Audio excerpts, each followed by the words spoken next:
My look at Pokemon 2 Master and the story of the anime concludes with the rainbow and the Pokemon Master. Things considered, I still stand by this as an ideal way to functionally end an endless journey, so let's open up and talk about it.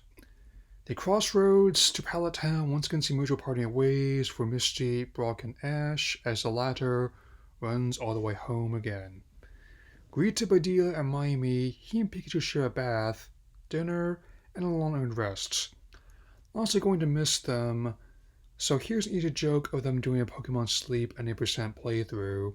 He's woken up the next morning and told to get dressed before he sees Professor Oak. This is one of many aspects that bookends the first ever episode, I Choose You, and it will not be the last. Likewise, the symbolism about the new running shoes. On top of having the same sigil as the original hat, it's what I've always liked about thematic costuming, as well inspired my own versions on Nike ID. He's greeted by Tracy, and he even gets a few final words in. Still think his character is overhated, and I might even consider doing character analyses of all the mains now that this show is over, at least for now. So, Ash has come to see the starter Pokemon for their chosen, but one is missing, a Charmander. Helped by his Pokemon as sentries, he finds them and nearby Crevasse. Ash helps Charmander and he himself is helped out by Gary. He congratulates him on his title and asks him what the next step in his journey is.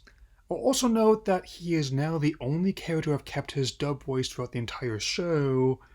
This marks the last time James Carter Cathcart voices Gary before his retirement. Back at the lab, Professor gives him their checkup and a clean bill of health. Gary heads off his next research mission. Ash then ponders his next move before joining Pikachu for dinner. What follows are the salad days, a long-awaited and much-deserved rest after the long, strange trip it's been. Tracy returns from his research with his Venonat, now a Venomoth. Team Rocket then decides to give things one last try after a chance meeting in the headquarters mess hall. Given how the new series has used characters from before quite sparingly, I still stand by the fact after the last defeat here that the trio is functionally disbanded.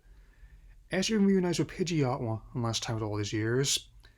As for any translation discourse, I do recall in Palette Party Panic that they agreed to reunite once the task of protecting the wilds was done, so what they told each other was true, for a certain point of view.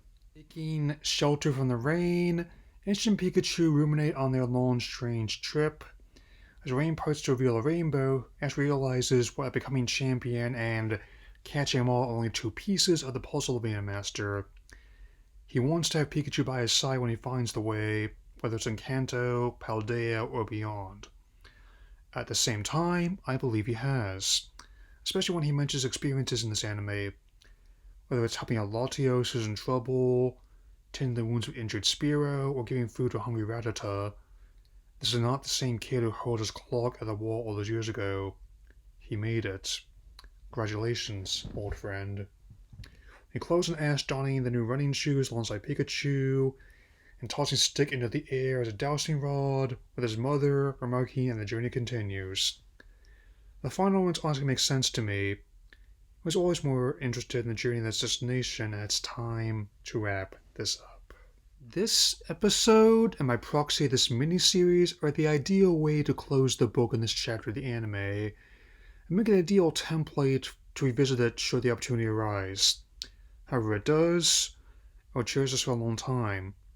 I am not sad this phase of the journey is over, but glad I got a chance to experience it, and to share my thoughts with you all. As for the new series, I decided I'll hold off on officially reviewing it until after it debuts in the United States in February of next year, and pivot to covering the video games and legacy adaptations for now. Though I may have mixed feelings towards the new adaptation, my fandom as a whole has not waned. In fact, I have one more parting gift to this anime to show you on Christmas Eve.